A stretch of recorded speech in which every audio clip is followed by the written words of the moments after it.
Story की शुरुआत होती है एक ऐसी लड़की से जिसे बुरी तरह से बुली किया जा रहा होता है। वो खून से लथपथ होती है और रोते हुए उनसे भीख मांगती है कि उसे मारना बंद कर दें। वो कहती है, मैंने तुम लोगों को अपने सारे लंच मनी दे दिया, प्लीज मुझे छोड़ दो। अब फीमेल बुली उसका मजाक उड़ाते हुए पूछती है, क्या तू पूरी तरह ब्रोक हो गई है? फिर वो कहती है, अगर तेरे पास पैसे नहीं है तो तुझे किसी और तरीके से पेमेंट करनी पड़ेगी। और क्योंकि वो आज सपोजिटली गुड मूड में होती है, वो लड़की से कहती है कि उनके लिए एक शो करें। फिर वो जमीन पर ब्रेड का एक टुकड़ा फेंकती है और उससे ऑर्डर देती है, इसे उठाओ और खाओ। वो उसे इतनी इंसल्टिंग तरीके से ब्रेड खाने के लिए फोर्स करती है कि लड़की रोने लगती है और मना कर देती है। पुलिस सरकास्टिकली हंसने लगती है। फिर वो लड़की के बाल पकड़कर उसका सिर ऊपर उठाती है और कहती है, अपना सिर उठा और ये फेक ओबीडियंस बंद कर। उसके बाद बुली कहती है, अगर तू ये ब्रेड नहीं खाएगी तो कुत्ते की तरह भौंकना पड़ेगा, और अगर तेरी बार्किंग अच्छी हुई तो हम तुझे जाने देंगे। तब एक और बुली होता है, और अगर तूने नहीं किया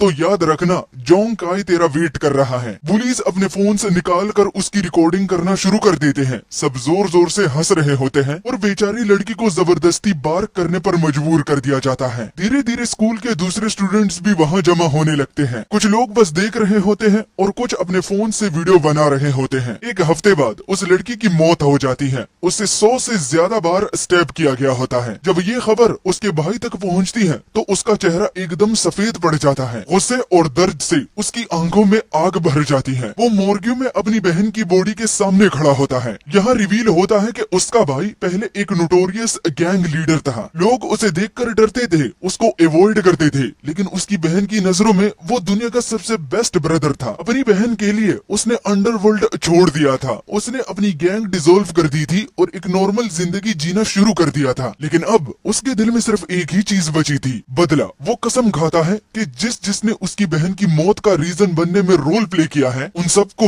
वो अल्टीमेट प्राइस चुकाने पर मजबूर करेगा। उसके बाद भाई अपनी बहन की क्लोजेस्ट फ्रेंड को ढूंढने निकलता है ताकि सच जान सके। वो लड़की को एश्योर करता है कि उसे पता है कि वो इस सब में इन्वॉल्व नहीं थी। वो बस उससे कहता है, मुझे इन 4 लोगों के नाम लिखकर दे दो जिन्होंने मेरी बहन को बुली किया था। लड़की एक पेपर पर नाम लिखती है और उसे दे देती है। भाई उससे पूछता है, क्या तुम्हें एग्जैक्टली पता है कि मेरी बहन के साथ क्या हुआ था? तब लड़की बताती है कि जैंग काय और उसकी गैंग काफी टाइम से चेन लियोन को टॉर्मेंट कर रही थी। वो लोग रोज उसका लंच मनी छीन लेते थे, जिसकी वजह से कई बार वो भूखी रह जाती थी। लड़की ये भी बताती है कि उन लोगों ने चेन लियोन को अपने घर बुलाकर कुकिंग और क्लीनिंग करने के लिए भी फोर्स किया था। और फिर वो हिंट देती है कि जैंग काय ने उसके साथ कुछ और भी बहुत बुरा किया था। वो बताती है कि कुछ दिन पहले जब चेन लियोन उसके लिए पैसे नहीं लाई थी तो उन्होंने उसे जमीन पर गिराकर बुरी तरह पीटा। उन्होंने उसे सबके सामने घुटनों पर बिठाया और कुत्ते की तरह भौंकने के लिए फोर्स किया। पूरा स्कूल देख रहा था, लोग हंस रहे थे, कुछ स्टूडेंट्स उसकी वीडियो बना रहे थे। उस दिन चेन लियोन को सबके सामने कम्प्लीटली ह्यूमिलिएट कर दिया गया था। ये सब सुनने के बाद भाई बिल्कुल खामोश हो जाता है, लेकिन उसकी खामोशी के अंदर सिर्फ प्योर रेज जल रहा होता है। तभी एक स्कूल काउंसलर उससे मिलने आती है और उसे सेटलमेंट की बात करती है। वो कहती है कि स्कूल इस इंसिडेंट को एक एक्सीडेंट के रूप में दिखा रहा है। ये सुनते ही भाई गुस्से से फट पड़ता है। वो चिल्लाकर कहता है, मेरी बहन को 100 बार से ज्यादा स्टैब किया गया है और तुम लोग इसे एक्सीडेंट कह रहे हो? वो पूछता है, क्या स्कूल ऑफिशियल्स अंधे हो गए हैं क्या? काउंसलर बड़ी ही काम और प्रोवोकिंग टोन में जवाब देता है कि ये डिसीजन उसका नहीं था। फिर वो बुली के पेरेंट्स की तरफ से सेटलमेंट टर्म्स उसके हाथ में दे देती है। सेटलमेंट में 2 लाख का कंपनसेशन ऑफर किया गया होता है। काउंसलर उसे वार्निंग देती है कि वो ज्यादा सीन क्रिएट ना करे, वरना कॉन्सिक्वेंसेस उसके लिए अच्छे नहीं होंगे। भाई सरकास्टिकली स्मर्क करता है। फिर वो सेटलमेंट पेपर को क्रिपल करता है और सीधा काउंसलर के फेस पर फेंक देता है। वो कहता है, मेरी बहन मर चुकी है, अब जाकर उससे हेल में नेगोशिएट करना। काउंसलर गुस्से में पूछती है, तुम्हारी हिम्मत कैसी हुई मुझे टच करने की? फिर वो चेन लियोन की डेथ को डाउन प्ले करते हुए कहती है, वो बस एक मरी हुई लड़की है, इतनी बड़ी बात नहीं है। और फिर काउंसलर शेमलेसली एडमिट करती है कि उसे सब पता था, कि चेन लियोन पूरे 1 साल से बुली हो रही थी। सबसे बुरी बात, वो कहती है कि उसने सब कुछ जानबूझकर इग्नोर किया। ये सुनते ही भाई का पेशेंस कम्प्लीटली खत्म हो जाता है। वो तुरंत उसे चुप कर देता है। एक सख्त थप्पड़ के साथ वो उसके फेस पर मारता है, जिसके जोर से वो सीधा फ्लोर पर गिर जाती है। वो उस पर चिल्लाती है और उसे बास्टर्ड कहती है।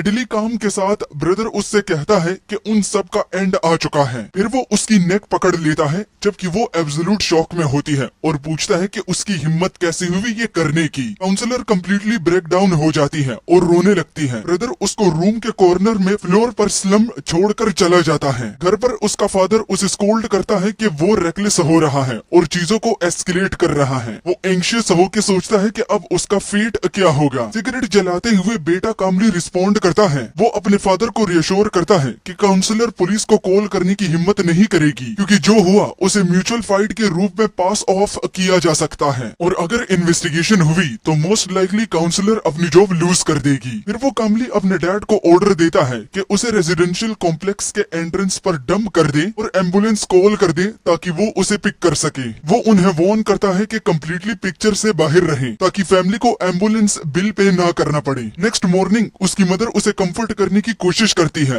वो उससे कहती है कि पास्ट को भूल जाओ। रोते हुए वो ऐड करती है कि जो जिंदा है उन्हें अपनी लाइफ में मूव ऑन करना पड़ता है। सडनली उसकी लेट सिस्टर के फोन पर एक टेक्स्ट आता है। मैसेज एक ग्रुप चैट से होता है जिसका नाम होता है Chen Lenny has no secrets. Text देखते ही ब्रदर का एक्सप्रेशन कंप्लीटली चेंज हो जाता है। वो डिस्कवर करता है कि मैसेजेस में वीडियोस हैं जो उसकी सिस्टर के साथ हुई बुलिंग और अब्यूज को डॉक्यूमेंट कर रहे होते हैं। वीडियो में मेन बुली जेंग का अपीयर होता है और उसकी लुक्स के बारे में शेमलेसली कॉम्प्लीमेंट करता है। फिर इविल स्माइल के साथ कहता है कि फाइनली उसकी टर्न आ गई है। लड़की उसे स्टॉप करने की भीख मांगती है लेकिन वो क्लोज आता है और कहता है कि भागना मत। फिर वो उसे हक देने के लिए इनवाइट करता है। लेटर सीन में हम देखते हैं कि भाई अपने फिंगरप्रिंट को पूरी तरह से जला देता है ताकि कोई एविडेंस ना बचे और उसके अपकमिंग क्राइम से कनेक्ट ना करे। उसकी आंखों में रूथलेस रिवेंज का लुक होता है। वो एक लग्जरी नाइट क्लब जाता है जहां उसके टारगेट्स में से एक चिल कर रहा होता है। अपनी आइडेंटिटी हाइड करने के लिए वो मास्क पहनता है। फिर वो एक शार्प नाइफ निकालता है। वेटर के डिस्गाइज में वो क्लब के अंदर स्लिप हो जाता है। एक रूम में बुलीज में से एक वोंग चिंग सेवरल वुमेन्स के साथ अपना टाइम एंजॉय कर रहा होता है। ब्रदर रूम की तरफ एडवांस करता है। जब वो अंदर स्टेप करता है वोंग चिंग उस पर चिल्लाता है और पूछता है कि ड्रिंक्स किसने ऑर्डर किए। फिर वो उसे ऑर्डर देता है कि अभी के अभी बाहर निकले लेकिन ब्रदर उससे एक पावरफुल किक मार देता है। फिर वो नाइफ के साथ उसकी तरफ रश करता है। बुली फ्लोर पर गिर जाता है। वो सिवियरली वुंडेड हो जाता है। वुमेन पूरे टेरर में स्क्रीम करती हैं और भागने की कोशिश करती है लेकिन उन्हें पता चलता है कि डोर आउटसाइड से लॉक है। ब्रदर उन्हें ऑर्डर देता है कि साइड में खड़ी हो जाओ और साइलेंस में देखो। वो थ्रेटन करता है कि अगर उसमें से किसी ने भी एक साउंड निकाला तो वो उन्हें किल कर देगा। टेरिफाइड होके वो अपने माउथ कवर कर लेती है। वोंग चिन उससे पूछता है कि वो कौन है। वो क्लेम करता है कि उसके बीच कोई बैड ब्लड नहीं है और पूछता है कि उसे टारगेट क्यों किया जा रहा है। फिर वो अपनी लाइफ बचाने के लिए उसे कैश ऑफर करता है। ब्रदर मॉकिंगली पूछता है कि जब वो उसकी सिस्टर को टॉर्मेंट कर रहा था तो क्या कभी उसने इस दिन के बारे में सोचा था। बुली रिस्पॉन्सिबिलिटी डॉज करने की कोशिश करता है। वो क्लेम करता है कि उसका इस सब से कोई लेना देना नहीं है और जेंग का ही ब्लेम का रीजन है। ब्रदर उससे पूछता है कि जेंग काई कहाँ है। बुली बताता है कि वो लोग वोंग युई होंग का बर्थडे कैरियोकी रूम 605 में सेलिब्रेट कर रहे हैं। इनको मिलने के बाद ब्रदर जो होता है तो वो वोंग चिन को गले से काट कर उसे एग्जीक्यूट कर देता है। फिर वो कामली वहाँ से चला जाता है। दूसरे रूम में फीमेल बुली गाओस बोर्ड फील कर रही होती है। वो अपनी फ्रेंड को सजेस्ट करती है कि और फ्रेंड्स को बुला ले क्योंकि बॉडीगार्ड्स के अराउंड होने से सब कुछ बोरिंग हो जाता है। दूसरी रिप्लाई करती है कि उसके डैड ने ही गार्ड्स रखने पर इंसिस्ट किया था। फिर वो विक्टिम चेन लियोन को ब्लेम करती है। उसे वो डेड गर्ल कहती है और ऐड करती है कि डेथ के बाद भी वो उनके लिए ट्रबल कॉज कर रही है। गाओस एग्री करती है और कहती है कि विक्टिम जब अलाइव थी तब भी कम्प्लीटली यूजलेस थी। बुली अपनी मॉकरी कंटिन्यू करती है लेकिन कहती है कि विक्टिम डेथ के बाद भी चेंज नहीं हुई। फिर वो रिग्रेट एक्सप्रेस करती है कि उसने उसे कुछ और बार स्टैब क्यों नहीं किया। उसी एग्जैक्ट मोमेंट पर ब्रदर रूम के डोर पर अपीयर होता है। मास्क पहने हुए उसकी आंखें कम्प्लीटली कोल्ड रिवेंज से फिल्ड होती हैं। फीमेल बुलीज में से एक उसे पूछती है कि वो कौन है। ब्रदर रूम के अंदर स्टॉर्म करता है और बॉडीगार्ड्स से फाइट करना शुरू करता है, उन्हें one by one over power करते हुए। केओस के बीच वो मेन फीमेल बुली की फिंगर स्लैश कर देता है। गर्ल एब्सोल्यूट पेन में स्क्रीम करती है और एंग्रली अपने गार्ड्स को ऑर्डर देती है कि उसे किल कर दे। उसकी फ्रेंड भी स्क्रीमिंग ज्वाइन करती है डिमांडिंग कि वो उसे किल कर दे। ब्रदर फाइटिंग कंटिन्यू करता है। दूसरी बुली गाओस एस्केप करने की कोशिश करती है लेकिन वो उसे कैच कर लेता है और ब्रूटली असॉल्ट कर देता है। लेकिन गार्ड्स की शेयर नंबर इवेंचुअली उसे ओवरपावर कर देती है। एक गार्ड उसे थ्रेटन करता है कि वो प्राइस पे करेगा। ब्रदर एक क्रेजी लाफ निकालता है और उन्हें चैलेंज करता है कि आगे बढ़ो और उसे किल कर दो। फिर वो उन्हें कहता है कि अगर उन्होंने उसे किल नहीं किया तो उनकी अपनी ही फैमिलीज सीरियस डेंजर में होगी। पुलिस सीन पर अराइव होती है और सिचुएशन का कंट्रोल ले लेती है। इंटेरोगेशन रूम में एक फीमेल ऑफिसर उसे पूछती है कि वो वेपन्स कैरी क्यों कर रहा था। वो कामली डिनाई करता है कि वो कोई वेपन लेकर नहीं आया था, कामली के वो बस वहाँ से पास बाय कर रहा था। ऑफिसर उसे नाइफ के बारे में पूछती है जो उसके पास से मिला था। वो एक स्टोरी बना देता है क्लेमिंग कि उसकी मॉम ने कुकिंग के लिए उसे नाइफ खरीदने को बोला था और इंसिस्ट करता है कि उसके पास उसका रिसीप्ट है। ऑफिसर पॉइंट आउट करती है कि रिसीट प्रीवियस डे का डेटेड है और उसे कहती है कि उनकी इंटेलिजेंस को इंसल्ट ना करे। वो एक्सक्यूजेस बनाता रहा क्लेमिंग कि वो वहाँ जॉब के लिए अप्लाई करने का इंटेंट कर रहा था और जब वो वहाँ अराइव हुआ तो उनसे उन्हें अपनी सिस्टर के बारे में बैड माउथिंग करते हुए सुना, इसलिए वो बस कंट्रोल लूज कर गया। एक और ऑफिसर अंदर आता है और उसे कहता है कि उन्हें उसकी ट्रेजेडी के बारे में पता है लेकिन वो क्राइम को जस्टिफाई नहीं करता। वो इन्फॉर्म करता है कि उसने वोंग यूहोंग की 2 फिंगर्स ब्रेक की हैं और ये चार्ज माइनर इंजरी कंसिडर होता है। ब्रदर मॉकिंगली पूछता है कि क्या वो एब्सोल्युटली श्योर है कि वो ही गाय है। वो पूछता है कि क्या कोई एक्चुअल एविडेंस है जैसे सीसीटीवी फुटेज या फिंगरप्रिंट्स। एविडेंस की कमी की वजह से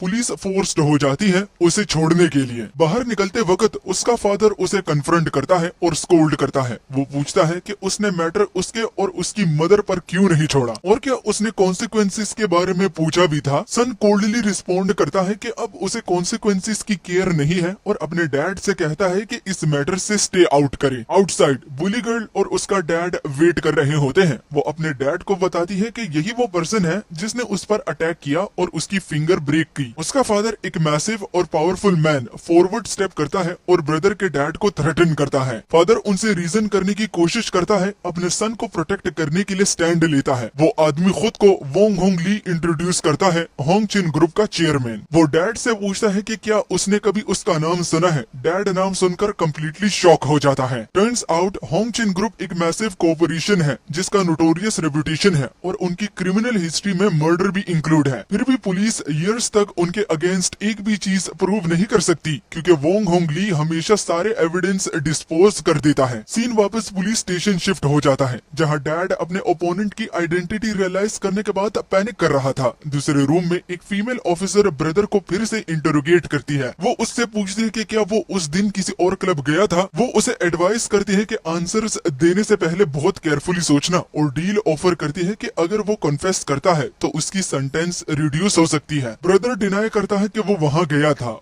ऑफिसर उसे एक केस फाइल देती है जिसमें वोंग चिन की कॉर्प्स की फोटो होती है। वो उसे बताती है कि उस क्लब में मर्डर हुआ था और विक्टिम वोंग चिन है। वो एक्सप्लेन करती है कि उसे मल्टीपल टाइम्स स्टैब किया गया था। फिर वो उसे डायरेक्टली कन्फ्रंट करती है, पूछती है कि क्या वो अपनी इन्वॉल्वमेंट डिनाई करने की हिम्मत करता है। दूसरे इंटेरोगेशन रूम में मेन बुली गर्ल को उसके पार्टनर वोंग चिन के मर्डर के बारे में इन्फॉर्म किया जाता है। वो कम्प्लीटली शॉक में चली जाती है। बुली ऑफिसर पर स्क्रीम करती है, इंसिस्ट करती है कि ब्रदर ही किलर है। वो अपनी इंजर्ड फिंगर की तरफ पॉइंट करती है, एक्सप्लेन करती है कि उसने अभी हॉस्पिटल में ट्रीटमेंट लिया है। फिर वो डिमांड करती है कि उसे इमीडिएटली अरेस्ट किया जाए। ब्रदर उसे इग्नोर करता है और ऑफिसर से कहता है कि अगर और कुछ नहीं है तो वो लीव करेगा क्योंकि उसे अपनी सिस्टर के फ्यूनरल का अरेंजमेंट करना है। ऑफिसर इनसफिशिएंट एविडेंस की वजह से उसे लेट गो करने पर फोर्स हो जाती है, लेकिन वो उसे रिमाइंड करती है कि इन्वेस्टिगेशन में कोऑपरेट करने और समन होने पर शो अप हो। घर पर बुली फियर की वजह से कोलैप्स हो जाती है। वो कम्प्लीटली कन्विंस्ड होती है कि ब्रदर एग्जीक्यूशनर है। वो अपने डैड से कहती है कि अगर गार्ड्स नहीं होते वो अब तक मर चुकी होती। उसका फादर उसे स्कोल्ड करता है और शटअप करने का ऑर्डर देता है। वो रिमाइंड करता है कि ये मेस उसने खुद अपने ऊपर लाया है। वो ऐड करता है कि उसने उसे रिपीटेडली उसके एक्शंस के कॉन्सिक्वेंसेस के बारे में वार्न किया था लेकिन उसने नहीं सुना। फादर ब्रदर के बैकग्राउंड में डिग करना स्टार्ट करता है। उसे फील होता है कि चीजें उतनी सिंपल नहीं है जितनी दिख रही है। अपनी डॉटर को केयरफुल रहने की एडवाइस देते हुए वो ब्रदर के बैकग्राउंड के बारे में पूछता है। उसका असिस्टेंट बताता है है कि ब्रदर का कोई इन्फ्लुएंशियल बैकग्राउंड नहीं है, लेकिन उसका पास्ट बिजारी है। उसने अपने हाई स्कूल ईयर्स एक दूसरे प्रोविंस में स्पेंड किए थे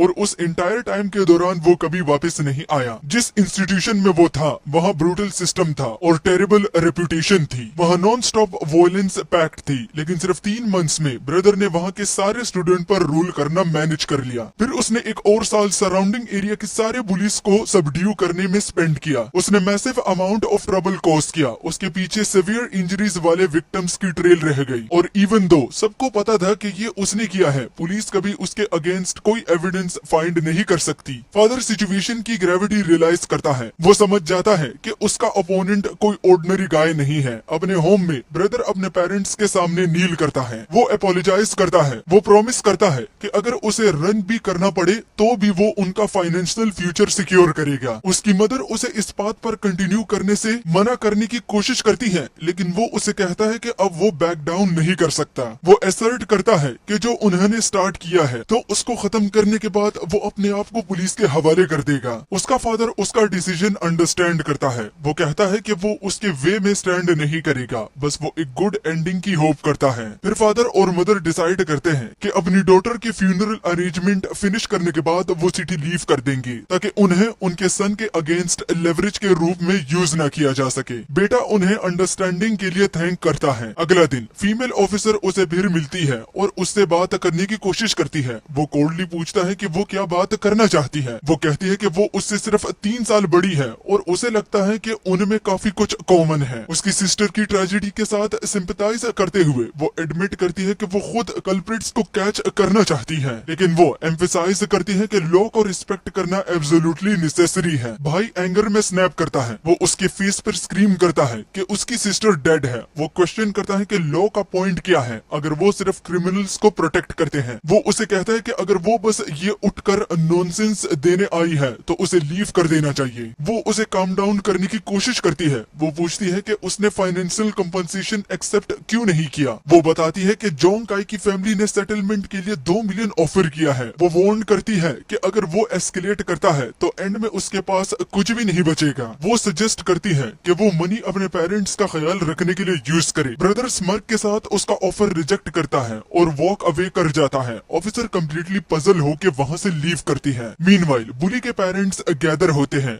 जैंग जोंगशन, जैंग काई का फादर, अपनी सरप्राइज एक्सप्रेस करता है कि उस लड़की के भाई ने पैसे रिजेक्ट कर दिए। वो वंडर करता है कि क्या 2 मिलियन उसे टेम्प्ट करने के लिए इनफ नहीं था। फन लॉन्ग, फोंग यू का फादर एंग्रली रिप्लाई करता है कि अगर वो मनी नहीं चाहता तो वो वेट करे और देखे एंड में कौन लूज करता है। वो सजेस्ट करता है कि उस मनी को ब्राइब्स के लिए यूज किया जाए और देखा जाए कि चीजें कैसे निकल कर आती है। जैंग जोंगशन एक्सप्लेन करता है कि प्रॉब्लम मनी नहीं है, प्रॉब्लम ये है कि भाई खून के पीछे है और उनके बच्चों को मारना चाहता है। फन वंडर करता है कि अब उनके पास क्या ऑप्शन बचता है। फिर वो सिचुएशन का मजाक बनाता है। वो ब्रदर को बस एक रेकलेस यंग पंक समझता है। वो सबको अश्योर करता है कि उसने ऑलरेडी बॉडीगार्ड्स और प्रोफेशनल हिटमैन हायर कर लिए हैं और वो बस उसके सिग्नल्स का वेट कर रहे हैं ताकि ब्रदर को खत्म किया जा सके। पेरेंट्स प्लान फंड करने के लिए मनी फैंग लोंग को ट्रांसफर कर देते हैं। जैंग जोंगशेंग ऑपरेशन की रिस्पॉन्सिबिलिटी फैंग लोंग को दे देता है। वो कहता है कि अब वो गुड न्यूज का वेट करेगा।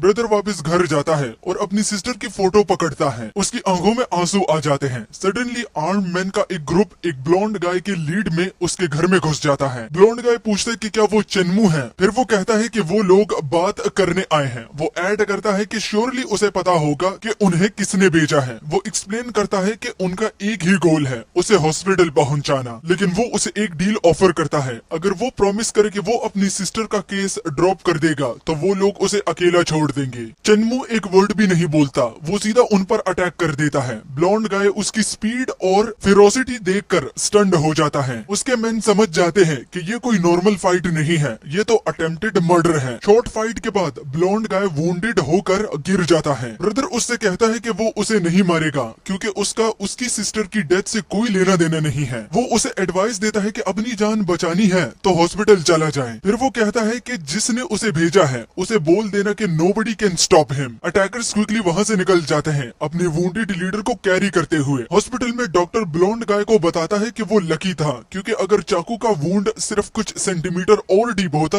तो कोई उसे सेव नहीं कर सकता था। ब्लॉन्ड गाय आंख खोलता है और अपने पास फेंग लोंग के आदमी को देखता है। वो आदमी उसे एक कार्ड देता है जिसमें उसकी पेमेंट होती है। वो वार्न करता है कि फेंग लोंग के बारे में कुछ भी स्पिल ना करे, वरना वो कॉन्सिक्वेंसेस जानता है। फिर वो उसे कहता है कि इस केस से दूर रहे। एल्सवेयर पेरेंट्स को पता चलता है कि मिशन फेल हो गया। उसमें से एक सजेस्ट करता है कि मैटर एक्सपोज कर दिया जाए, क्योंकि ब्रदर ने ब्लॉन्ड गाय को स्टैब किया था। फेंग लोंग इस आइडिया को स्ट्रांगली रिजेक्ट कर देता है। वो एक्सप्लेन करता है कि अगर बात एक्सपोज हुई तो वो भी इसमें फंस जाएगा और ब्लॉन्ड गाय पर आर्म्ड रोबरी का केस डाल दिया जाएगा, जिससे ब्रदर का एक्शन प्योर सेल्फ डिफेंस बन जाएगा। फेंग लोंग डिसाइड करता है कि वो अपना प्लान आगे बढ़ाए। वो अपने अपोनेंट की पावर को कम्प्लीटली इग्नोर करता है। वो इंसिस्ट करता है कि वो इंश्योर करेगा कि ब्रदर की फैमिली के पास एंड में कुछ भी ना बचे। फिर वो सजेस्ट करता है कि जब तक प्रॉब्लम सोल्व नहीं होती उन्हें अपने किड्स को अब्रॉड भेज कर हाइड कर देना चाहिए। मीनवाइल ब्रदर को उसके एक फॉर्मर मैन का कॉल आता है। वो उसे एक एली में मिलता है और पूछता है कि जो स्टफ उसने रिक्वेस्ट किया था वो लाया या नहीं। वो मैन उसे एक ब्लैक बैग देता है और कंफर्म करता है कि वो वही चीज लाया है जो उसने मांगी थी। वो पूछता है कि उसे ये स्टफ क्यों चाहिए, स्पेशली जब वो पास्ट में इसे हेट करता था। ब्रदर गुस्से में रिप्लाई करता है कि उसे अपने एक्शंस जस्टिफाई करने की जरूरत नहीं है। वो मैन अपोलोजाइज करता है। वो एक्सप्लेन करता है कि वो तो बस क्यूरियस था और फिर उसके लिए अपनी लॉयल्टी कंफर्म करता है। ब्रदर उसे बताता है कि उसकी सिस्टर को उसके क्लासमेट्स ने किल किया है। वो बंदा शॉक हो जाता है और हेल्प ऑफर करता है। वो सजेस्ट करता है कि वो लोग ब्रदर के लिए रिवेंज हैंडल कर देंगे, लेकिन ब्रदर उसकी ऑफर को रिजेक्ट कर देता है। वो इंसिस्ट करता है कि ये काम वो खुद करेगा। चेनमू उससे ब्लैक बैग ले लेता है, फिर उन्हें ऑर्डर देता है कि इस मैटर में इंटरफियर ना करे और अपने काम से काम रखे। उसके बाद ब्रदर होंग चिन ग्रुप जाता है। वहाँ बाथरूम में वो दो एम्प्लॉइज को चेयरमैन वोंग होंग ली की डॉटर और उसके क्रिएट किए ट्रबल के बारे में बात करते हुए सुनता है। उसमें से एक कहता है कि उसके साथ जो भी हुआ वो डिजर्व करती है। ब्रदर उन्हें अचानक अटैक करता है। वो एम्प्लॉय को अनकॉन्शियस कर देता है, फिर उसकी की कार्ड ले लेता है और मास्क पहन लेता है। वो स्टोलन कार्ड यूज करके कंपनी बिल्डिंग में इंटर करता है और सिक्योरिटी बाईपास कर लेता है। वो सीक्रेटली वोंग होंग ली के ऑफिस में घुसता है। फिर ब्लैक बैग जिसमें इलीगल कॉन्ट्राबैंड होता है उसके डेस्क ड्रॉवर में प्लांट कर देता है। ब्रदर बाहर एक पब्लिक फोन बूथ पर वेट करता है। फिर वो वोंग होंग ली को कॉल करता है और कहता है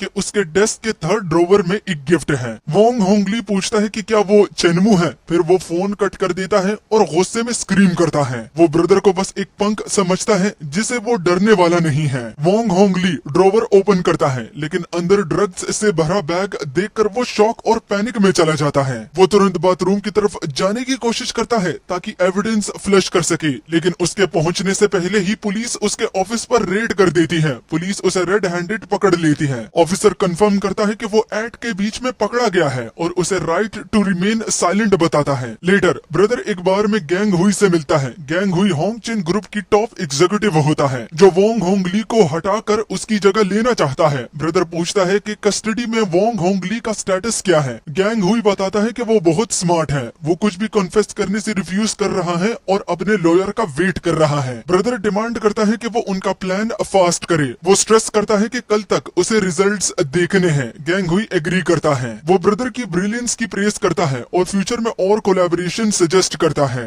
लेकिन चेनमू उसे डिस्डेन के साथ जवाब देता है। वो कहता है कि गैंग हुई उसके लेवल पर नहीं है। गैंग हुई ब्रदर के लिए एक एनवेलप छोड़ता है। उसमें वैंग हुई होंग के हाइड आउट का एड्रेस और फोन नंबर होता है। चेनमू पेपर पढ़ने के बाद उसे जला देता है। फिर वो अपनी मोटरसाइकिल पर बैठता है और एक लग्जरी विला की तरफ निकल जाता है। वो वॉल स्केल करता है। उसका गोल होता है वोंग यू होंग की स्पॉइल लाइफ का एंड करना। अपने रूम में वोंग यू होंग लॉक होने पर टॉर्मेंट कर रही होती है। वो विक्टिम चेन लियोन को कर्ज करती है क्योंकि उसकी वजह से ये सारा मैस हुआ। वो वाव करती है कि वो चेन लियोन के ब्रदर से स्लो रिवेंज लेगी। वो अपने गार्ड से डिमांड करती है कि उसे बाहर जाने दे, लेकिन गार्ड्स रिफ्यूज कर देते हैं। वो उसे याद दिलाते हैं कि उसके डैड के स्ट्रिक्ट ऑर्डर्स हैं कि वो पूरे 1 महीने तक ग्राउंडेड रहेगी। हाफ एन आवर लेटर चेनमू विला के एक पार्ट में फायर लगा देता है ताकि गार्ड्स डिस्ट्रैक्ट हो जाए। वोंग यू होंग स्क्रीम करती है कि फायर लग गई है। गार्ड्स फायर बुझाने के लिए रश करते हैं। वोंग यू होंग को बैड फीलिंग आती है। केओस का एडवांटेज लेकर ब्रदर बैक डोर से विला के अंदर स्लिप कर जाता है। एक गार्ड उसे स्पॉट स्पॉट करता है और पूछता है कि वो कौन है। मास्क पहने हुए ब्रदर वैंग फैमिली विला के अंदर आगे बढ़ता है। एक गार्ड उसे कन्फ्रंट करता है, लेकिन ब्रदर कॉन्फिडेंस के साथ आगे स्टेप करता है।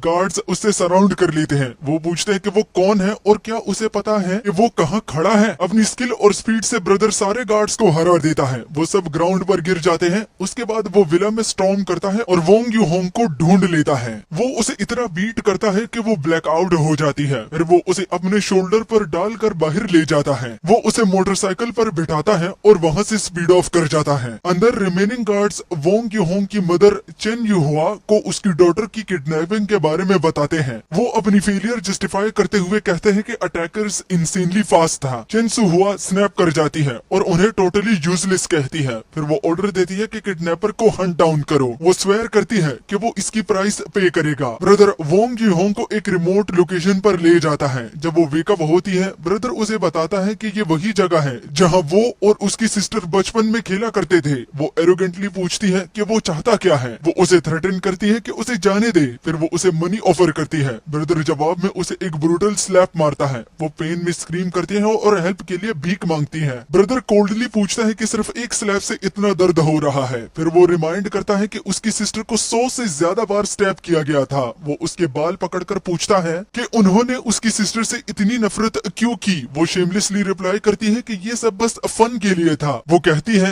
कि उसे उसकी सिस्टर का एरोगेंट लुक पसंद नहीं था। ब्रदर फ्यूरियस हो जाता है। वो सोचता है कि इतनी छोटी सी वजह के लिए कैसे कोई उसकी सिस्टर को टॉर्चर और किल कर सकता है। वो लड़की प्योर टेरर में रोने लगती है। अपनी जान बचाने के लिए डेस्परेट अटेम्प्ट करती है। वो क्लेम करती है कि फाइनल स्टैब जेंग काई ने किए थे। वो ऐड करती है कि उसकी सिस्टर उसे बेग कर रही थी। वो कह रही थी कि उसका ब्रदर जल्दी वापस आएगा, लेकिन जेंग काई जो मास्टरमाइंड था उसने कोई मर्सी नहीं दिखाई। वो ब्रदर से बेग करती है कि उसे छोड़ दे। ब्रदर अपनी स्वॉर्ड रेस्ट करता है। वो वाव करता है कि इसमें इन्वॉल्व हर डेवल को सीधे हेल भेजेगा, लेकिन फिर वो कामली कहता है कि उसे इतनी इजीली मार देना उसके लिए बहुत सॉफ्ट पनिशमेंट होगा। फिर वो उससे पूछता है कि बाकी के बुलीस कहाँ हैं। वो क्लेम करते हैं कि उनके पेरेंट्स ने उन्हें हाइड कर दिया है और उसे नहीं पता वो कहाँ है। ब्रदर उसकी बात बिलीव नहीं करता। वो उसे रैट और बग्स से भरे सेलर में थ्रो कर देता है। वो प्रॉमिस करता है कि अब उसकी लाइफ के डार्केस्ट डेज स्टार्ट होने वाले हैं। फिर वो डोर को लॉक कर देता है। डिटेंशन सेंटर में वोंग होंगली अपने लॉयर से मिलता है। लॉयर उसे बताता है कि सिचुएशन काफी खराब दिख रही है। वोंग होंगली चिल्लाता है कि चेनमू ने उसे फंसाया है। लॉयर कंफर्म करता है कि ये ऑब्वियस है। वो कहता है कि उसे ट्रिक करके बैग पर उसके फिंगरप्रिंट्स छोड़े गए हैं। वोंग होंगली सोचता है कि चेनमू ने पुलिस रेड के टाइम इतना परफेक्ट कैसे सेट किया। लॉयर एक्सप्लेन करता है कि चेनमू ने सिर्फ एक प्लान पर बेट नहीं लगाई थी, उसने मल्टीपल जगह कॉन्ट्राबैंड प्लांट किया था और सबकी रिपोर्ट पुलिस को कर दी थी। इसी तरह उसने इंश्योर किया कि वोंग होंगली किसी न किसी ट्रैप में जरूर फंस जाएगा। लॉयर चेनमू के फ्लॉलेस प्लान को एक्सप्लेन कर रहा था। वो पॉइंट आउट करता है कि उसने हर जगह कॉन्ट्राबैंड प्लांट किया था। वोंग होंगली की कार में भी। वोंग होंगली इंसिस्ट करता है वो इनोसेंट है। वो सोचता है कि क्या उसे उस चीज का ब्लेम लेना पड़ेगा जो उसने की ही नहीं। उधर उसकी कंपनी में काम पाइल अप होता जा रहा होता है। लॉयर उसे रियश्योर करता है और प्रॉमिस करता है कि वो इंश्योर करेगा कि उसे कॉन्विक्ट न किया जाए। तभी लॉयर के फोन पर कॉल आता है। वो वोंग होंगली को बताता है कि उसकी बेटी गायब हो गई है और किडनैप हो चुकी है। दूसरी साइड पर उसकी वाइफ हिस्टेरिकली रो रही होती है क्योंकि उसे अपनी डॉटर नहीं मिल रही होती। ये न्यूज सुनकर वोंग होंगली की होप कंप्लीटली टूट जाती है। मीनवाइल गैंग होए ब्रदर को कॉल करता है। वो बताता है कि होंग चिन ग्रुप टेक ओवर करने का उसका प्लान स्मूथली चल रहा है। वो ऐड करता है कि वोंग होंगली की वाइफ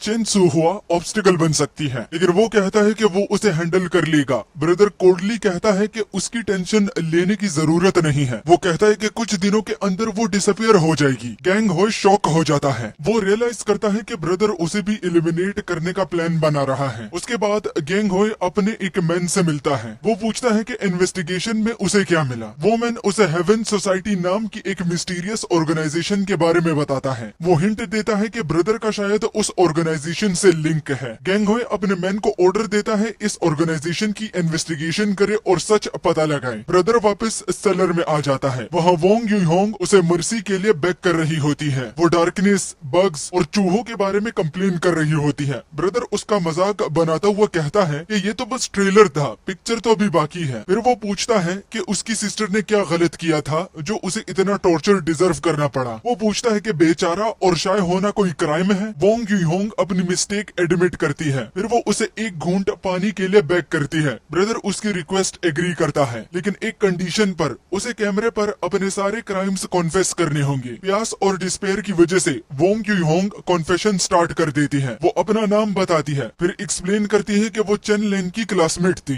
वो खुद को इंसान नहीं बल्कि एब्सोल्यूट ट्रैश कहती है। वो कॉन्फेस करती है कि उसे अपनी वेल्थ और पावर का मिसयूज किया और जेंग काय, गायोस और फेंग यू के साथ मिलकर वो चेन लेन को काउंटलेसली बुली करती थी। फिर वो क्राइम वाली नाइट की डिटेल्स कॉन्फेस करती है। वो बताती है कि उन्होंने चेन लियोन को एक आइसोलेटेड जगह पर बुलाया था और जब विक्टिम ने कहा कि उसका ब्रदर जल्द ही वापस आएगा और उसे प्रोटेक्ट करेगा तो वो लोग ब्लाइंड रेज में चले गए। जेंग काय ने उसे बार बार स्टेप किया और फिर बाकी सब ने उसका साथ दिया। उसके बाद जेंग काय ने सजेस्ट किया कि बॉडी को ट्रैश में डंप कर देते हैं, क्योंकि उन्हें भरोसा था कि उनकी फैमिली इन्फ्लुएंस से क्राइम कवर अप हो जाएगा। वो कॉन्फेस करती है कि जो कुछ भी हुआ सब उसकी फॉल्ट थी। कॉन्फेशन रिकॉर्ड करने के बाद वोंग यूहोंग सेलर डोर पर बैंग करती है। वो डिमांड करती है कि ब्रदर उसे वो वाटर दे जो उसने प्रॉमिस किया था। Half an hour letter brother वापस आता है। वो कहता है कि वो कभी अपना प्रॉमिस नहीं तोड़ता। फिर वो उस पर बॉइलिंग वाटर डाल देता है जब वो टाइड अप होती है और वो उसका मॉकिंगली मजाक बनाता है। उसी वक्त गैंग होय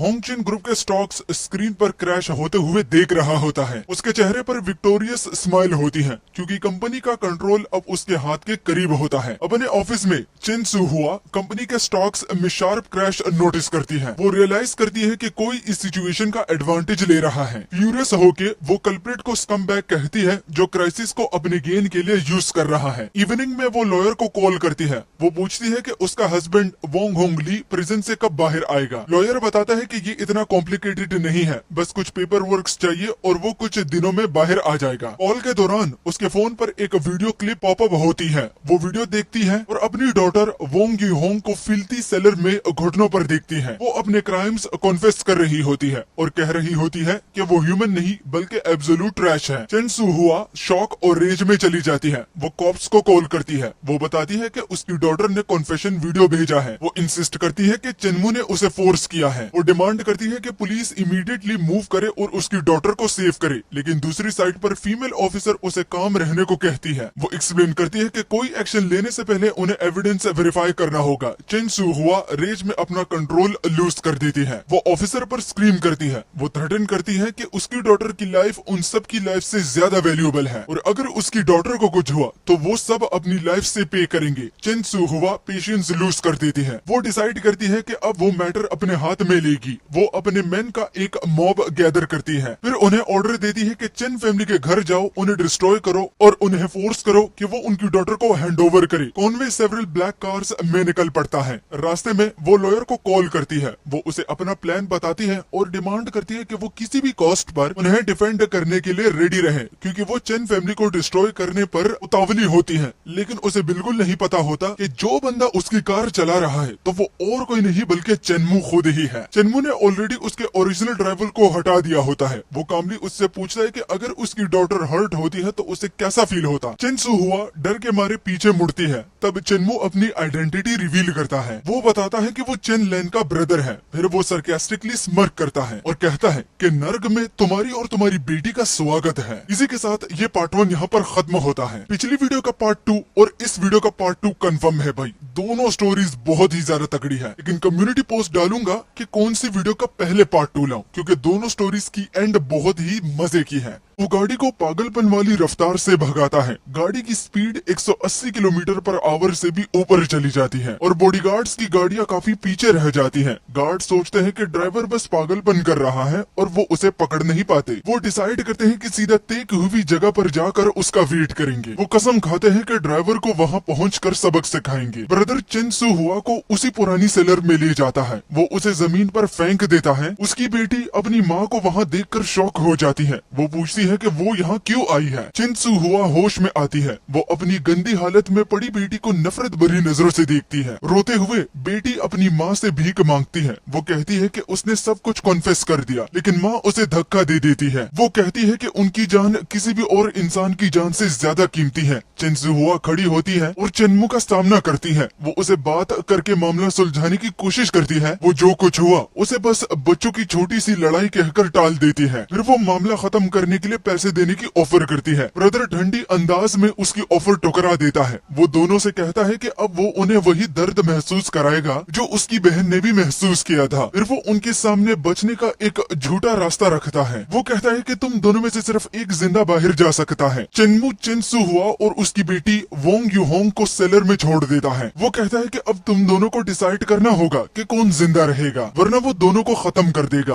बेटी चीखने लगती है। वो अपनी माँ से भीख मांगती है कि प्लीज उसे चूज करे, क्योंकि वो अभी जवान है। वो अपनी माँ को याद दिलाती है कि वो अपनी जिंदगी पहले ही जी चुकी है। वो प्रॉमिस करती है कि वो उसकी कब्र पर जाएगी और उसके लिए रस्म के पैसे ले जाएगी। गुस्से में माँ अपनी बेटी को थप्पड़ मार देती है। वो उसे खुदगर्ज और नाशुक्री होने पर डांटती है। फिर माँ ब्रदर की तरफ मुड़ती है। वो सारा इल्जाम अपनी बेटी पर डालने की कोशिश करती है। वो कहती है कि एक माँ होने के बावजूद वो अपनी बेटी की हर हरकत कंट्रोल नहीं कर सकती। वो चेनमू से कहती है कि अगर वो चाहे तो उसे मार दे, लेकिन अपनी जान बचाने की कोशिश में वो अपनी ही बेटी से रिश्ता तोड़ देती है। वो उसे अपनी जिंदगी की शर्म कहती है और कहती है कि वो एक और बच्चा पैदा कर सकती है। चेनमू तंजिया मुस्कुराता है। वो दोनों को एक दूसरे के खिलाफ टूटते हुए देखता है। फिर वो जमीन पर एक चाकू गिरा देता है और वहाँ से चला जाता है। वो माँ बेटी के बीच की लड़ाई को अपनी खूनी अंजाम तक पहुँचने के लिए छोड़ देता है। आधा घंटा बाद सीन में वोंग यूहोंग जोर जोर से रो रही होती है। वो कहती है कि उसने जानबूझकर अपनी माँ को नहीं मारा। भाई सेलर का दरवाजा खोलता है। वो उससे कहता है कि उसने अपना हिस्सा अच्छी तरह निभाया है और अब वो जिंदा रह सकती है, लेकिन उसके पास कितना वक्त बचा है ये उसके बर्ताव पर डिपेंड करेगा। जब भाई जाने लगता है वो उससे भीख मांगती है। वो कहती है कि प्लीज उसकी माँ की लाश को सेलर से बाहर निकाल दो, क्योंकि वो बहुत डर रही है। लेकिन चिन्मू उसकी बात को बिल्कुल इग्नोर कर देता है। फिर वो दरवाजा लॉक कर देता है। जेल में वोंग होंग ली को एक वीडियो मिलती है। वीडियो में उसकी बीवी और बेटी मौत तक लड़ती हुई दिख रही होती है। वो शौक और हैरानी में जम जाता है। वो तुरंत अपने लॉयर से मिलने की डिमांड करता है। वो अपनी बीवी को कॉल करने की कोशिश करता है, लेकिन उसका फोन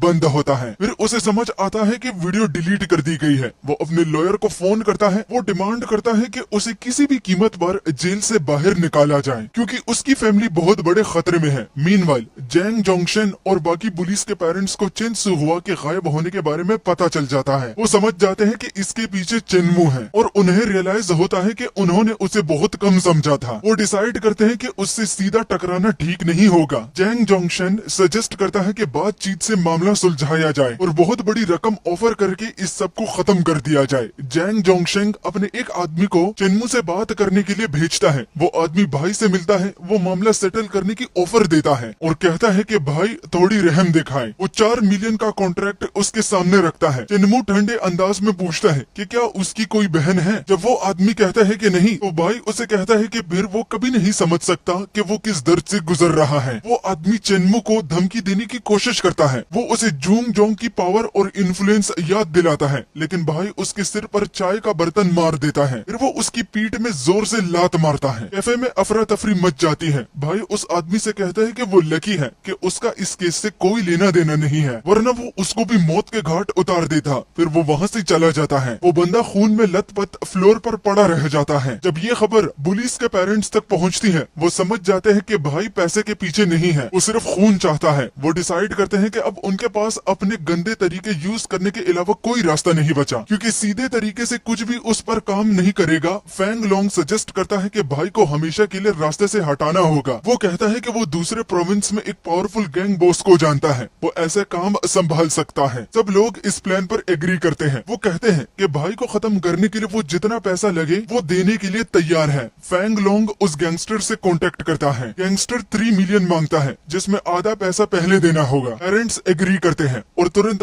1.5 मिलियन भेज देते हैं। सेलर में वोंग यूहोंग लगातार भीख मांगती रहती है। वो भाई से कहती है कि उसे अपनी गलती समझ आ गई है। फिर वो उसे कुछ खाने को मांगती है, क्योंकि वो बहुत भूख से मरने वाली होती है। चेनमू ठंडे अंदाज में कहता है कि एक इंसान बिना खाए और पिए के 7 दिन तक जिंदा रह सकता है, और अभी तो सिर्फ 3 3 दिन गुजरे हैं। फिर वो मजाक उड़ाते हुए हिंट देता है नीचे उसके साथ खाना पहले से मौजूद है। वो उसकी माँ की लाश की तरफ इशारा कर रहा होता है। वो कहता है कि मजबूरी इंसान से कुछ भी करवा सकती है। फिर वो कहता है कि ये नरक का खेल अभी बस शुरू हुआ है। कुछ देर के बाद भाई को फोन कॉल आती है। दूसरी तरफ से एक आदमी खुद को ब्रदर चेन बताता है। वो कहता है कि वो एक गैंग लीडर है जिसे हर कोई रिस्पेक्ट करता है। वो बताता है कि वो इस मामले को सुलझाने के लिए आया है। भाई पूछता है कि वो चाहता क्या है। इस पर वो एक कैफे में मिलने के लिए बुलाता है ताकि बात की जा सके। चेनमू मान जाता है। भाई वहाँ पहुँचता है। अंदर जाने से पहले चेन के आदमी उसकी तलाशी लेते हैं। अंदर जाकर वो देखता है कि चेन बैठा हुआ है। उसके आसपास उसके गैंग के डजन्स लोग खड़े होते हैं। भाई शांति से बैठ जाता है। वो अपने लिए चाय डालता है। फिर वो उस आदमी से पूछता है कि क्या वो ब्रदर चेन है। एक गुंडा उसकी हिम्मत पर भड़क जाता है, लेकिन चेन उसे और बाकी सबको बाहर जाने का ऑर्डर देता है। चेन भाई से कहता है कि उसे उसकी कहानी का पता है। वो कहता है कि वो गाओ चेन होंग के कहने पर बीच बचाव करने आया है। वो भाई को एडवाइस देता है कि वो जल्दबाजी ना करे और अपनी जान बचाए ताकि अपनी पेरेंट्स का ख्याल रख सके। चेनमू तीखी अंदाज में पूछता है कि वो बात करने आया है या लड़ने। चेन उसके सवाल का मजाक बनाता है। वो कहता है कि वो बस अपने एक्सपीरियंस के बेसिस पर एडवाइस दे रहा है। मानना या ना मानना ये भाई की मर्जी है। फिर वो वार्निंग देता है कि एक आम इंसान उसकी पावर के सामने खड़ा नहीं हो सकता। वो कसम खाता है कि 3 दिन के अंदर अपने आदमी भेजकर भाई को मार देगा। चेनमू सीधा जवाब देता है, फिर देखते हैं पहले कौन मरता है। चेनमू वहाँ से चला जाता है। चेन अपने आदमियों को ऑर्डर देता है कि वो किसी भी वक्त निकलने के लिए रेडी रहे। चेनमू एक हॉलवे से गुजरता है। दोनों तरफ चेन के गुंडे खड़े होते हैं। वो एक रूम में जाता है और बैठ जाता है। वो दरवाजा थोड़ा खुला छोड़ देता है। जाओ ओंग अंदर आता है। पता चलता है कि वो भाई का बचपन का दोस्त है और चेन के आदमियों में से एक है। वो नोटिस करता है कि भाई ने स्मोकिंग स्टार्ट कर दी है। ये वो चीज थी जो भाई पहले कभी नहीं करता था। भाई उसका वेलकम करता है। जियाओ ओंग बताता है कि वो पिछले कुछ दिनों से शहर से बाहर था। उसका बचपन का दोस्त जियाओ ओंग पूछता है कि इतनी ट्रबल क्या चल रही है और क्यों लोग उसका पीछा कर रहे हैं। भाई उससे कहता है कि घर में आसपास देख ले, समझ जाएगा कौन मिसिंग है। जियाओ ओंग चनलिन के रूम की तरफ जाता है। रूम बिल्कुल खाली देखकर वो शौक में जम जाता है। वो टूटे हुए दिल के साथ पूछता है कि क्या लियोन सच में चली गई। चेनमू बताता है कि उसकी बहन को उसके 4 क्लासमेट्स ने मर्डर किया। वो एडमिट करता है कि उसे बिल्कुल पता नहीं था कि इतने टाइम से उसकी बहन को बुली किया जा रहा था। वो खुद को एक बड़ा भाई होने के बावजूद फेलियर महसूस करता है। उसे लगता है कि वो अपनी बहन को प्रोटेक्ट नहीं कर सका। जियाओ ओंग अब पूछता है कि अब उसका प्लान क्या है। भाई इंसिस्ट करता है कि वो बदला खुद लेगा। वो उससे कहता है कि इस मामले से दूर रहे। जियाओ ओंग मान जाता है। वो प्रॉमिस करता है कि अगर कोई नई खबर मिली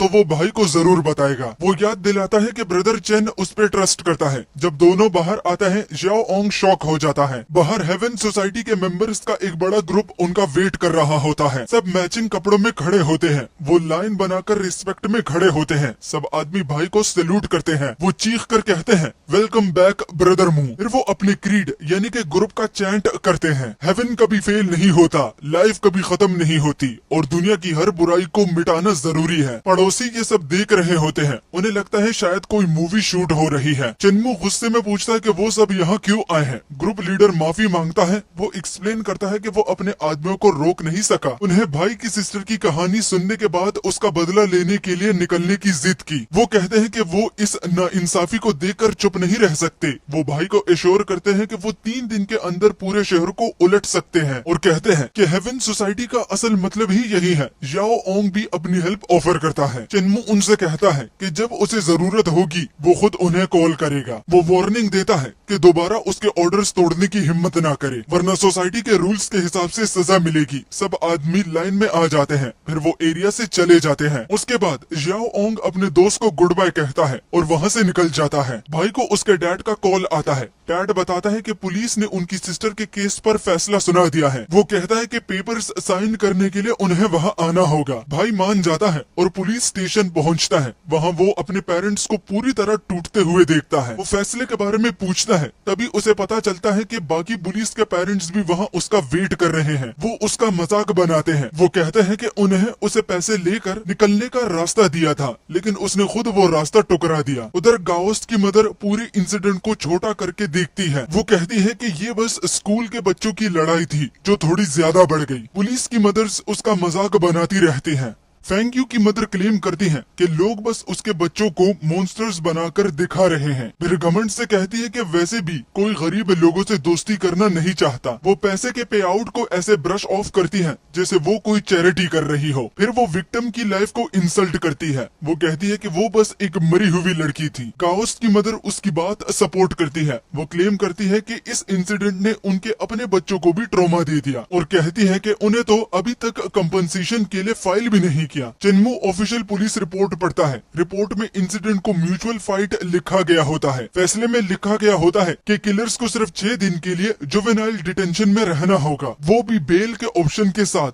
और बस कुछ हजार का फाइन लगेगा। इसके बाद केस हमेशा के लिए बंद कर दिया जाएगा। चेनमू और उसकी मदर इस नाइंसाफी पर यकीन नहीं कर पाते। उन्हें लगता था कि उनकी बेटी की जान को एक मजाक जैसे सजा के बदले फेंक दिया गया। दर्द और गुस्से में भाई धीरे से कहता है, दरिंदे हमारे बीच रह रहे हैं। पुलिस स्टेशन से निकलने के बाद भाई पार्किंग गैराज में पेरेंट्स का सामना करता है। फेंग लोंग उसे रास्ते से हटने का ऑर्डर देता है। वो उसे धमकी देता है कि वो उसे गाड़ी से कुचल देगा। मदर अभी भी उसका मजाक बनाती रहती है। उसकी नजर में भाई एक नोबडी होता है। वो ऐसे एक्ट करती है जैसे केस खत्म हो चुका है। फिर फेंग लोंग उसे दोबारा धमकाता है। वो क्लेम करता है कि उससे भाई के पास्ट के बारे में पता है और कहता है कि उसका एंड उनके हाथों से होगा। गुस्से के एक पल में भाई फेंग लोंग का हाथ पकड़ लेता है। फिर वो उसकी उंगलियां तोड़ देता है। फेंग लोंग दर्द से चीखने लगता है। भाई शांति से उससे कहता है कि फेंग फैमिली उसका नेक्स्ट टारगेट है और उनका अंजाम वैंग फैमिली से अलग नहीं होगा। फिर फेंग लोंग की आंखों में देखकर भाई उससे धमकी और दर्दनाक मौत का प्रॉमिस करता है। वो सबको बताता है कि आज जो उसने किया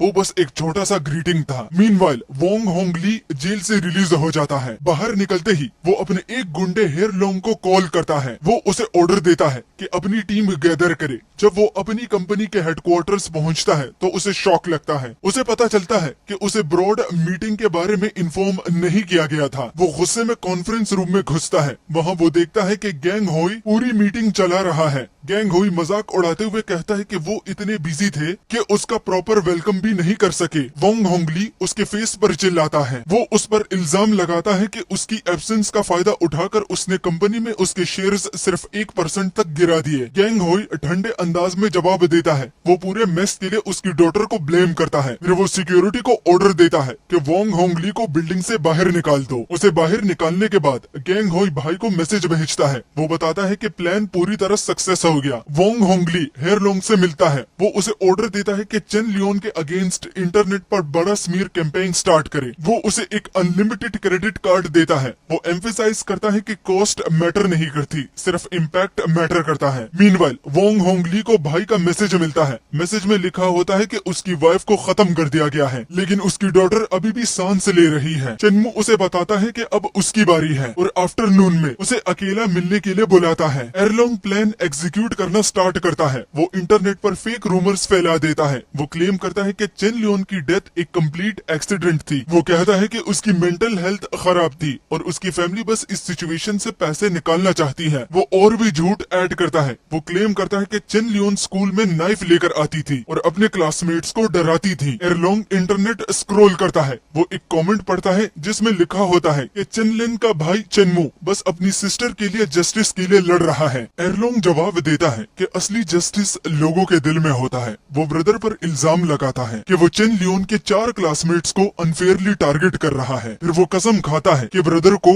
उसके किए की सजा जरूर मिलेगी। उसके बाद वो ऑफर करता है कि वो गवाही देगा कि चेन लियोन के क्लासमेट्स ने कभी उसे टच तक नहीं किया। बाकी वो लोग तो चुपके से उसकी हेल्प कर रहे थे। इस ऑर्गेनाइज्ड हिट जॉब की वजह से फेक रूमर्स तुरंत ट्रेंडिंग चार्ट्स के टॉप पर पहुंच जाते हैं। वोंग होंग ये सब केओस अनफोल्ड होता हुआ देख रहा था और सेटिस्फाइड स्मर्क करता है। जब चेनमू न्यूज देखता है तो वो अंधे गुस्से में आ जाता है। वो सीधा सेलर में वापस जाता है जहां उसने वोंग यूहोंग को रखा होता है। वहां पहुंचकर वो अपना सारा गुस्सा उस पर निकालता है और उसे बुरी तरह से पीटता है। लड़की फ्लोर पर गिर जाती है, पूरी तरह टूट चुकी होती है। ब्रदर उस अटैक का वीडियो रिकॉर्ड करता है। उसके बाद उसके आदमियों में एक उसे कॉल करता है और पूछता है कि क्या अब मूव करने का टाइम आ गया है। चेनमू उसे रोक देता है और कहता है कि अभी टाइम नहीं आया। फिर वो पूछता है कि क्या उसने ऑनलाइन वायरल न्यूज देखी लड़की है। चेनमू उससे कहता है कि वो उसे 2 वीडियो क्लिप्स भेजेगा और ऑर्डर देता है कि उन्हें ऑनलाइन ब्लास्ट कर दो ताकि फेक रूमर्स ट्रेंड से कम्प्लीटली रिप्लेस हो जाएं। वो आदमी तुरंत एग्री कर लेता है। मीनवाइल ब्रदर एक मॉल में शॉपिंग करने जाता है, लेकिन वहाँ से गुजरते लोग उसका फेस पहचान लेते हैं। एक आदमी उसे पॉइंट आउट करता है और कंफर्म करता है कि ये वही न्यूज वाला बंदा है। एक और आदमी बोलता है कि ये कैश निकलवाने के लिए कुछ भी करेगा। फिर एक औरत आगे आती है और उसे डायरेक्टली कन्फ्रंट करती है। वो कहती है कि डिनाई करने से कोई फायदा नहीं होगा क्योंकि उसकी पिक्चर्स हर जगह फैल चुकी है। एक आदमी आकर उस पर झूठ बोलने का इल्जाम लगाता है। वो क्लेम करता है कि उसकी सिस्टर मेंटली इल थी और उसने सुसाइड किया। फिर वो ब्रदर को ब्लेम करता है कि वो सबके लिए प्रॉब्लम क्रिएट करता है। धीरे धीरे पूरा मॉब उसके अराउंड जमा हो जाता है। सब उस पर वाइल्ड एक्यूजेशन लगाने लगते हैं। वो उसे हॉरिबल पर्सन कहते हैं जो अपनी सिस्टर की डेथ से क्विक मनी कमाना चाहता है। लोग उसे धमकी देते हैं कि वो उसे पीट पीट कर मार देंगे।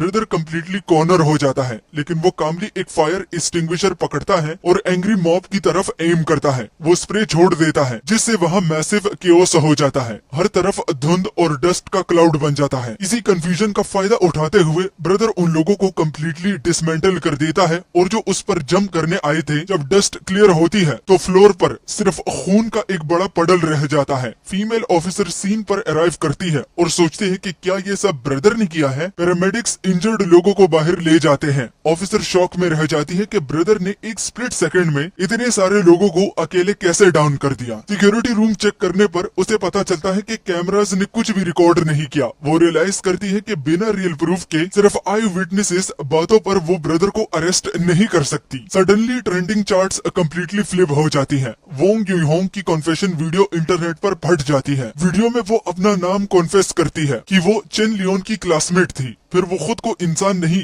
बल्कि एब्सोल्यूट गार्बेज कहती है। वो कॉन्फेस करती है कि उस रात उन चारों ने चेन लियोन को बाहर बुलाया, फिर उन्होंने उसका ब्रूटल मर्डर कर दिया। पब्लिक ओपिनियन तुरंत उलट जाती है। सबको हॉरिफिक ट्रुथ समझ आ जाता है कि चेन लियोन को मर्डर किया गया था। इंटरनेट पर कमेंट्स की फ्लड आ जाती है। लोग किलर्स को एब्सोल्यूट डीमन कहने लगते हैं। फिर सेकंड वीडियो ड्रॉप होती है। इसमें वोंग यूहोंग अपनी मदर की कॉर्प्स के पास खड़ी होती है और कॉन्फेस करती है कि उसने अपनी माँ को मारा है। वो चीख चीख कर कहती है कि वो मॉन्स्टर है। पब्लिक और भी वाइल्ड हो जाती है। नॉन स्टॉप कमेंट्स जस्टिस और ब्लडी एग्जीक्यूशन डिमांड करती है। पुलिस ऑफिसर्स न्यूज देखकर शॉक में रह जाते हैं। हेडलाइंस मदर और डॉटर की पिक्चर से भर जाती हैं, जिन्हें सैवेज और कम्प्लीटली सोललेस लेबल किया जा रहा होता है। फीमेल ऑफिसर कंफ्यूज्ड होकर धीरे से बोलती है, चेनमू तुम असल में हो कौन? अपने ऑफिस में वोंग होंग डिस्पेयर में कोलैप्स हो जाता है। फिर वो अचानक उठता है और चीखने लगता है कि उसे अपनी डॉटर को सेव करना है। वो ब्रदर को टेक्स्ट भेजता है और लोकेशन मांगता है। वो कसम खाता है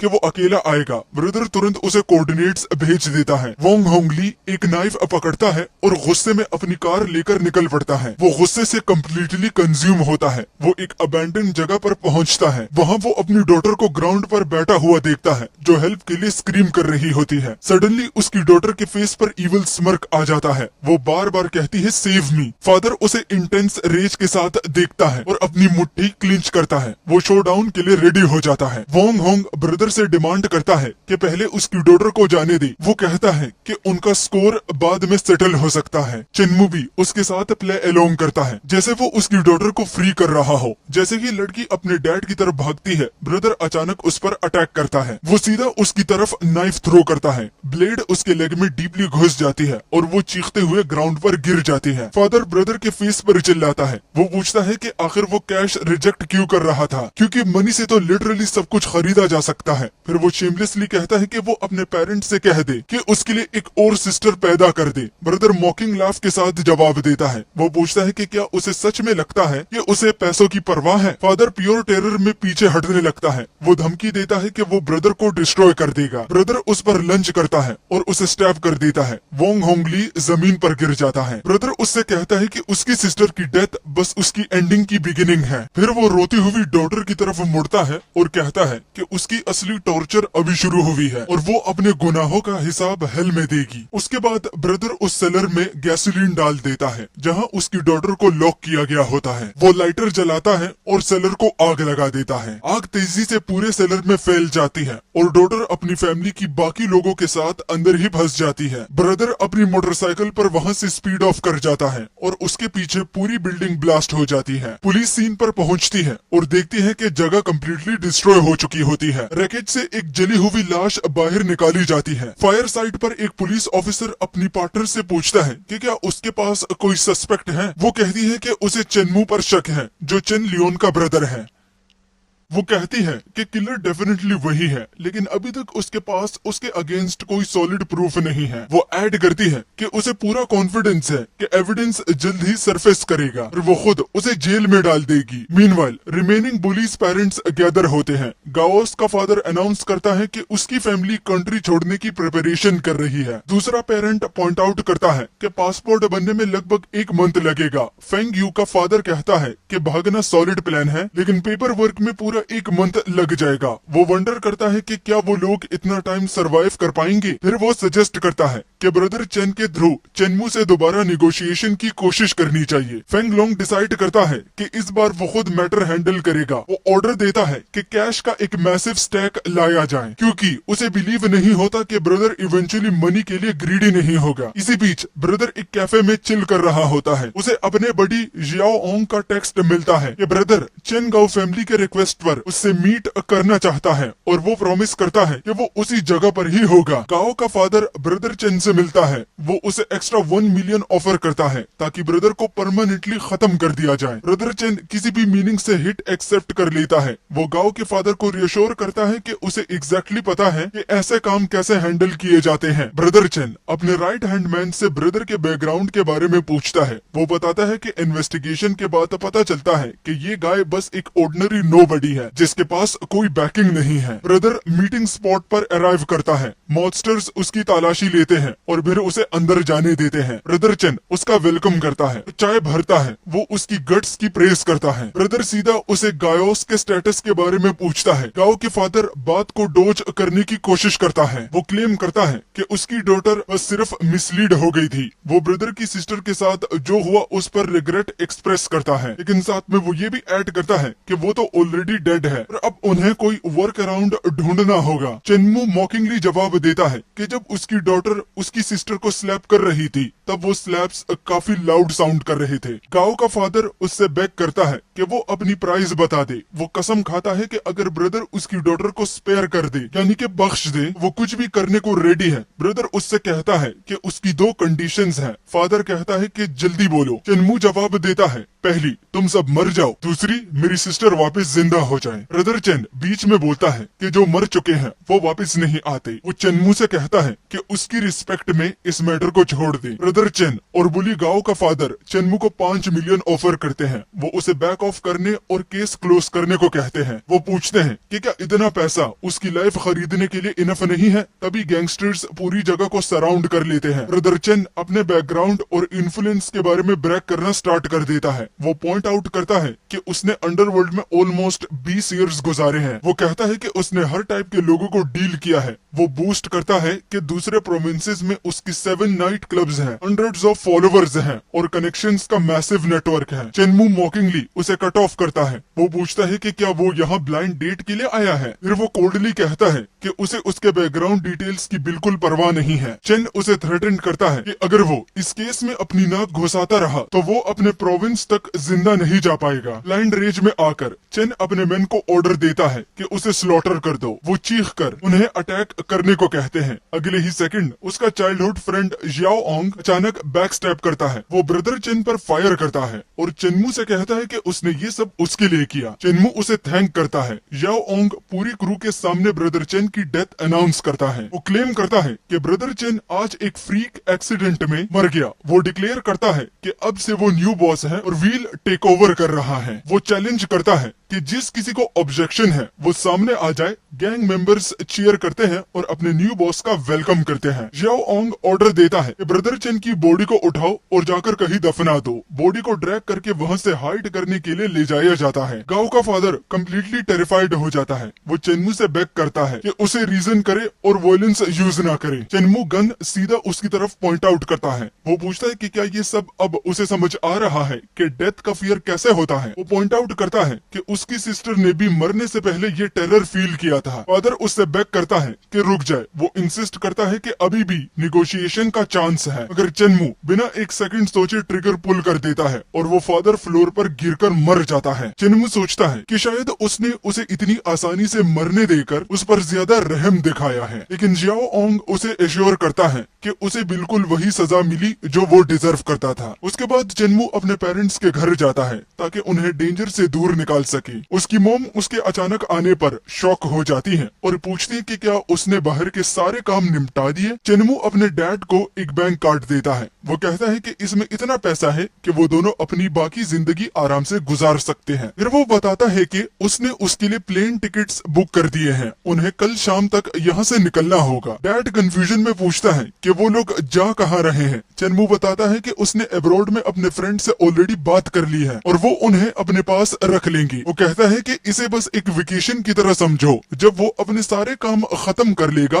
तब वो सब वापस आ जाएंगी। फादर सोचता है कि ट्रेनिंग फैसिलिटी में गुजरे सालों के बाद उसका बेटा इतना कैसे बदल गया। वो वंडर करता है कि चेनमू आखिर ऐसा कैसे बन गया। चेनमू प्रॉमिस करता है कि वो सब कुछ बाद में बताएगा, लेकिन वो स्ट्रेस करता है कि अभी वो वक्त नहीं है। फिर सब फेयरवेल डिनर के लिए बैठते हैं। वो खाना खाते हैं, लेकिन पूरे टेबल पर सिर्फ साइलेंस होती है। एयरपोर्ट पर चेनमू अपने पेरेंट्स को जाते हुए देखता है, तभी फीमेल ऑफिसर उसे कॉर्नर कर लेती है। वो पूछती है कि क्या उसे लगता है कि अपने पेरेंट्स को दूर बेचकर वो अपने क्राइम्स कवर अप कर लेगा। वो कहती है कि क्या उसे सच में लगता है कि पुलिस को पता नहीं कि वो क्या कर रहा है। चेनमू जवाब देता है कि उसके पेरेंट्स का ट्रिप उस ऑफिसर का मैटर नहीं है। ऑफिसर उसे एश्योर करती है कि वो जल्दी एविडेंस ढूंढ लेगी। वो कहती है कि जब एविडेंस मिलेगा तो वो खुद आकर उसे अरेस्ट करेगी। फिर वो ऐड करती है कि उसे लगता है कि चेनमू नेचर से क्रिमिनल नहीं है। वो उसे एडवाइस करती है कि वो उसके साथ चले और खुद को सरेंडर कर दे, इससे उसकी सजा हल्की हो सकती है। चेनमू उसकी इंटरफेरेंस सीधा रिजेक्ट करता है। वो उसे थ्रेटन करता है कि अगर वो इन्वेस्टिगेशन करती रही तो वो उसे भी अपने साथ सीधा हेल में घसीट लेगा। उसके बाद ऑफिसर को कम्प्लीटली डरा देती है। उसके पूरे बदन में गूज बम्स आ जाते हैं और वो शॉक में वही फ्रीज हो जाती है। मीनवाइल बुरी जेंग काय के फादर को गांव के फादर और ब्रदर चेन के सस्पेक्टेड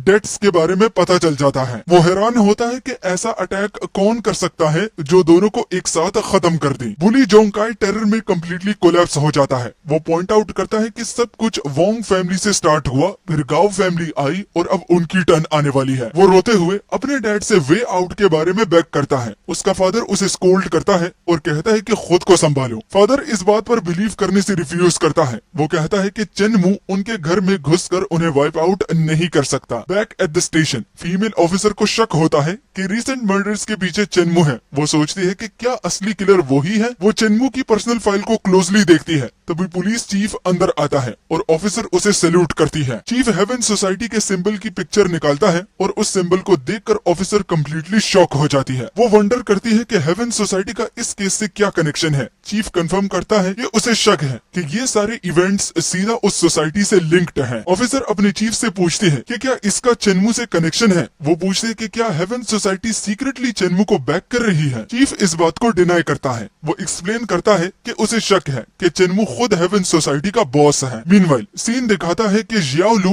ने फोंग लोंग के बैकग्राउंड की इन्वेस्टिगेशन कंप्लीट कर ली है। जियाओ लू चेनमू को टेक्स्ट भेजता है। वो बताता है कि उसने हर सिंगल डिटेल कवर कर ली है। वो इवनिंग में मीटअप करने के लिए कहता है। चेनमू रिप्लाई करता है और एग्री कर लेता है, जिससे चेनमू के फेस पर एक काम स्माइल आ जाती है। और आज के लिए इतना काफी था। पार्ट 3 चाहिए तो कमेंट्स भर दो। वीडियो को ज्यादा से ज्यादा लाइक करो यार। लाइक पता नहीं क्यों कम आते हैं, व्यूज अच्छे आते हैं मगर लाइक भाई उसका तो बेड़ा गर्क है। वीडियो को लाइक कर दिया करो भाई। हमारे 10 फोन हैं तो 10 फोन से वीडियो को लाइक कर दिया करो, इससे मुझे मोटिवेशन मिलती है, फिर मैं वीडियो बनाने के लिए उतावला होता हूँ। तो चलो इसका नेक्स्ट पार्ट आई गेस आखिरी होने वाला है, क्योंकि तब एपिसोड्स खत्म हो गए और जब नया चैप्टर आएगा तो मैं डाला करूंगा। I hope you like the video. Channel पर नए हो सब्सक्राइब करना, वीडियो को लाइक करना, हाइप बटन दिखा रहा है तो हाइप कर देना। तब तक के लिए अलविदा, टाटा, बाय।